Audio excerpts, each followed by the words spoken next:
Ex-fiancée was asking for open marriage. I kicked her out of my house and I canceled the wedding. Her parents were ticked, especially her dad.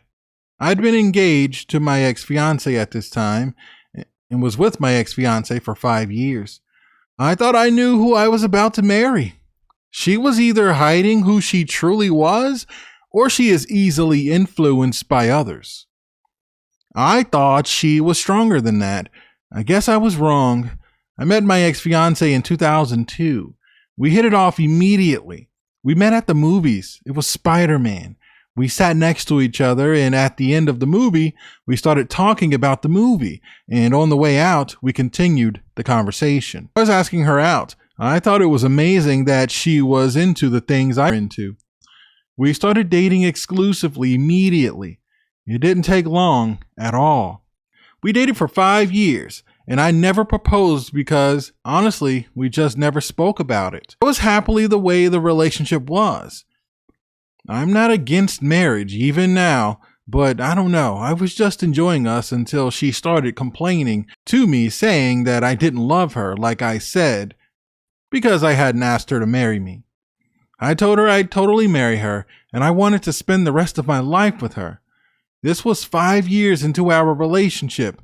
I proposed that following weekend. It was beautiful. She cried. I cried. It was nice. She moved in with me that summer, as her lease was up and it made sense. I had no issue with it. I owned my own home. 4-bedroom, nice neighborhood, 2-car garage. It was my dad's home. He owned several homes that he rented out. He was an entrepreneur, and he gave me one of them. She moved in with me, and things were great. It took some getting used to, of course, but her staying on weekends or a day or two during the week is completely different from living with someone every day. Living together is a true test to see if you want to live with someone forever. It was rough the first 6 months. I was set in my ways, and there are ways I live versus hers being completely opposite. Someone can easily abide by your rules on a 2-day stay, but it's hard to keep that up if it's not how you actually live. Example, I never leave dishes in the sink, ever. Everything I use, I clean immediately. Ex-fiancée, total opposite. She's okay with leaving them in the sink overnight with food still in it. I couldn't do it. At the same time, she needed the bed made every morning to end the night in a made-up comfortable bed, whereas I didn't give a crap about making a bed. I was getting back into it anyway. Those were just a couple of examples, many more of course. But about the 6-month mark of living together, we really figured it out. So during the first year of my ex-fiancée moving into my place, she lost her job. It wasn't that big of a deal though, because she was hired by another company 3 weeks later. Same pay and all, so just a mini break. My ex-fiancée is a graphic designer, and she went to a company that was an interior design company and mostly worked with other women. She was pretty excited about it. There were men there, but the women outnumbered them. I believe the company had maybe 70 employees. It was huge. They did work for big brands. But anyway, at this job, she got really close to a group of girls, and I've listened to enough of your videos, True Story, and other people's videos on YouTube, and even read online forums. I made the mistake of allowing her to go on girls' night out with these girls she now worked with. Another mistake on my part. All the girls were single. Yeah, I'm an idiot, I know. That's where I really messed up. I should have shut it down, but I remember when she first brought it up to me, I felt uneasy about it, and I immediately thought that I didn't want to come off insecure. That was my thoughts, guys. I didn't want her to think I was insecure. Stupid. We had been together for years, and I didn't have the courage to tell her. No, I don't feel comfortable with you going out with girls who are single, clearly looking to mingle. There were a couple times where her and some of these friends will come over to my place. They make their little mixed drinks, sing songs, karaoke, and sometimes they go to other houses. So when I met my ex-fiancée, she told me she never really got along with women. She never really had female friends. So that's another reason why I kind of felt bad telling her not to hang out with these girls, because she would be so excited about how fun it is and how she's never experienced having girlfriends. I didn't want to take that away from her. Of course, it crossed my mind. Yeah, she might be dancing with somebody else. I've considered popping up at where she told me she was going, but I just didn't. I never did. She'd always come home every night the exact time she said she was. So I never got suspicious.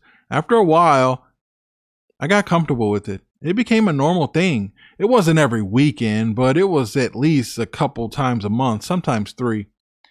She was always talking about these girls. She knew everything about them. Another time I should have stopped and considered this a red flag. She told me how one was divorced, and that lady got divorced from her husband because she cheated on him. This woman bragged about how she would cheat on her husband. She was married to her husband for 8 years, and he stopped pleasing her in the bedroom the way she wanted it. So she started stepping out, but she loved him. She loved what he provided, she told them, and she loved what they had built. But he just wasn't doing his job in the bedroom. So she felt like it was okay for her to have a side piece. That's what they call it these days, I guess, or a sneaky link. But all of the girls were so intrigued by it, and they basically congratulated her for having the courage to do it. You get it, girl. So I was asking my soon-to-be wife, how do you feel about that? She immediately said, I thought it was disgusting. I didn't say it to them or in front of them because I didn't want to be the oddball, but I thought it was kind of gross and disrespectful. Her saying this to me popped up in my head when she was asking me about the open marriage. What was gross about what your friend did, but okay about an open marriage? It's kind of the same thing. So here we are, engaged. Scheduled everything, supposed to go according to plan. By the way, I didn't pay for the wedding. Her family did, mom and dad. Both parents threatened to sue me, and her mom threatened to end my life because I canceled the wedding. But anyway, we're getting close to everything. We're taking a little trip down to the venue, which was about 20 minutes from our house. We're going to go set up some things and meet with some people. She starts talking about open marriage. Now, granted, she had a few drinks, and I didn't mind because I was driving, and I had no interest in drinking. But she had a few drinks, and she had told me how her and her friends from work discuss open marriages. So it went back to the woman who bragged about cheating on her husband. One of the women suggested, maybe next time you just ask for an open marriage. You should have done that with him. Maybe you'd still be married today. And he would have understood. I'm sure he knows that he lacks in that department, the bedroom action. My fiance is telling me all of this stuff, and I'm just listening thinking, is it the alcohol talking? Why is she talking like this? What is wrong with her? I said, so hun, get to the point. What are you getting at here? Because she kept hinting at us maybe doing it, but she wouldn't say it exactly. She just kept going back to the story with her girlfriends at work. So I asked her, what are you getting at? What are you trying to ask me? She says, well, I'm just curious. Would you ever consider it? I said, so you're wanting an open marriage with us? So I'm not pleasing you in the bedroom? She says, no, why would you think that? Because you want to sleep with other people. That's what I told her. She says, no, I love you. I'm just thinking ahead because what if things get stale? I got silent and I jumped off the interstate. She says, look, just forget I asked. Then she was asking me, why am I getting off so early? I said, I'm taking you to your parents' house. You can come pick up your things tomorrow. She says, what? Are you serious? We're about to get married soon. You can't just leave me now. I said, oh, really? I can, huh? Watch this. She says, hon, I'm sorry. Forget I said that. And she starts crying, real tears. Well, I'm headed towards her parents' house. She's begging me to not do this and starts apologizing. I've made up my mind and I'm just silent. Out of nowhere, my ex-fiancé, who was a bit drunk, starts singing. She had an amazing voice, by the way. I'm not going to lie.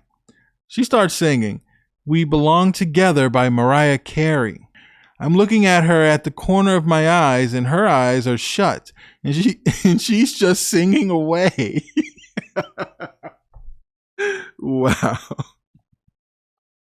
At the end of the song, I arrived at her parents and I told her to get out.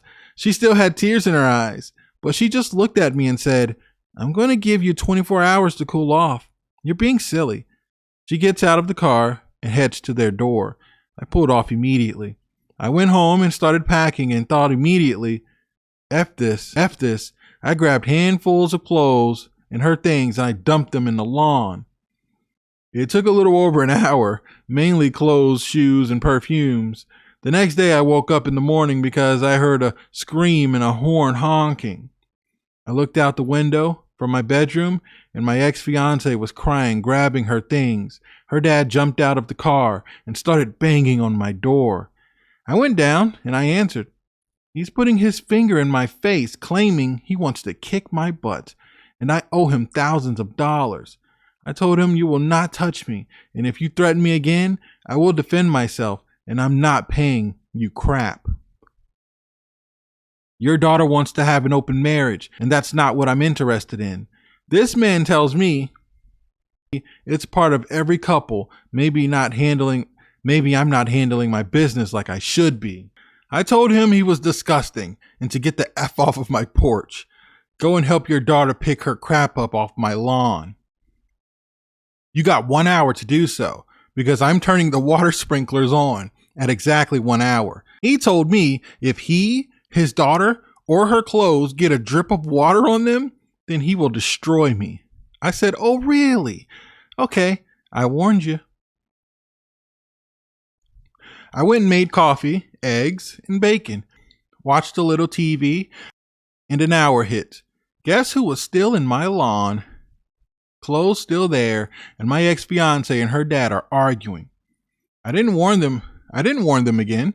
Those sprinklers went on, and all I hear is my ex-fiancée crying and her dad screaming, what the heck? I told him what was going to happen. Not my problem. He didn't keep track of time. I'm watching them scramble, grabbing clothes. They got everything. It was all thrown in the back of his pickup truck. True story. I did not feel bad for what I did at all. Here's my thing. Her asking me this tells me she already cheated or setting circumstances up to cheat. I'm not marrying a woman like that. F no. I believe it was maybe 3 days later, but since the water sprinkle incident, I hadn't heard anything. But about 3 days later, I come home to an envelope taped to my door. I open it, and it's a folded sheet of paper. I open it, and it's a letter. I still have the picture of it. If you can't make out what it's saying, it's okay. You don't have to read it. But she basically was begging me to marry her, and she'll never cheat on me ever. Let's see if I can see it. All right. Please hear me out. I hope these words find their way to your heart because there's a weight on mine that I can no longer carry. I want to apologize from the depths of my soul for the pain I've caused you. Please marry me. I love you. I'll never find anyone like you. I will never, ever cheat on you. You have my word. Realizing my stupid question tore through the oasis we've built together. I'm haunted knowing that my actions brought tears to your eyes and an ache to your heart. In my quest for honesty, I ended up being brutally blunt, and in doing so, I failed to consider the impact my words would have on you. It was never my intention to cause you this pain, and for that, I am truly sorry. The love we share is too precious, too profound to be ruined by a dumb moment. I promise to learn from this, to strive for better communication, and to cherish and protect what we have. I hope you can find it in your heart to forgive me. I believe in us, and I believe in our ability to work through challenges together. I want to learn from this experience and grow alongside you. Let's take the time we need to heal and reflect individually. But I hope that we can also come together to talk and mend the rift between us. Wow. I really can't make out this other part though. Look, man. Well, it sounds like you never took her back, you know? So she sent you that letter or that note and you were gone. Yeah, don't waste your time with her, man. You did the right thing. She's, the sad thing is, this whole time you thought she was true to you. She might have been cheating the entire time. She got around her friends and, other girls think it's cool to cheat on their man. These other women are doing it. And then she heard the friend say, just ask for an open marriage. That's the easy way to cheat. That's what they're doing. If they're asking for an open marriage, they're asking for permission to cheat. And we've read a lot of stories on this channel, any other channel, where the woman, the wife or the girlfriend would ask for an open marriage and the guy would just start slaying chicks and she gets so upset because they're hoping or they're thinking that you're not going to find anyone. But they already got somebody lined up and they want a piece of that. They don't really care. They'll get a piece of that, get tired of it, and then try to shut it down. Or if they find out you're having too much fun, they'll shut it down. And then they'll still do their thing on the side. When they're asking for an open marriage, it's over, dude. You did the right thing by doing this. And guys, what's with this whole I'm going to write him a letter? Has that ever been successful in the history of mankind? Like, seriously, I remember. So it's weird. I read these stories, right? And these are grown women who write these letters and they think they're going to get their ex-husbands back or their, boyfriends back or whatever. That happened to me in high school. And it wasn't, it was okay. So it was this girl I was talking to. We weren't really together. I mean, it was high school, right? But it was rumored that she had kissed this other guy. She had kissed this other guy in class or something. And I remember she kept telling me, it was a dare. It was a dare. And I'm just like, well, okay, that's cool. We're not together or anything. We were good friends. I mean, I wasn't smashing. I was young or anything. We were both young. But I think, it was a potential to be a relationship between her and I. We were just young and, we had talked about maybe going to prom together when we were seniors and juniors and stuff like that. But anyway, I remember like her writing me this letter. So when I hear about these women writing letters to their ex-husbands and stuff, I'm just like, that's like so high school. Because it happened to me in high school. And I remember sitting in class reading the letter and I just thought it was so silly at the time. Because I'm like, if you want to date somebody else, date somebody else. I don't really care. Honestly, I was okay with us just being friends. But if you've been around, like, this isn't the first time there was a letter, written. She left a letter at my door. She sent me this letter. And it's like they're begging in these letters, please take me back. I'm sorry. Man, you asked for an open marriage before you even got married. You were setting this up from the get-go. You think about that conversation she had with her friends. And the girl was telling the other woman, you should have just asked for the open marriage. That would have been easier. So this woman got drunk enough. She got some liquid courage and was asking her fiance, what if we get bored in our relationship? Are you okay with an open marriage? He's like, oh, heck no. You already dirty. You leave dishes in a sink. You don't. He's probably thinking about all these other things that she's doing wrong. So he's like, heck no, we're done. And she called his bluff. You can't just end the marriage like this. You can't just end the relationship like this. We're about to get married. Oh, really? Oh, really? Get out of my car. I'm not mad at you, dude. Great email, man. I love it. Guys, let me know what you think about this in the comments. If you want to send in a story, send it to truestorynation@gmail.com. Here, I'll put it on the screen. That's truestorynation@gmail.com. I'm going to catch you guys at the next one.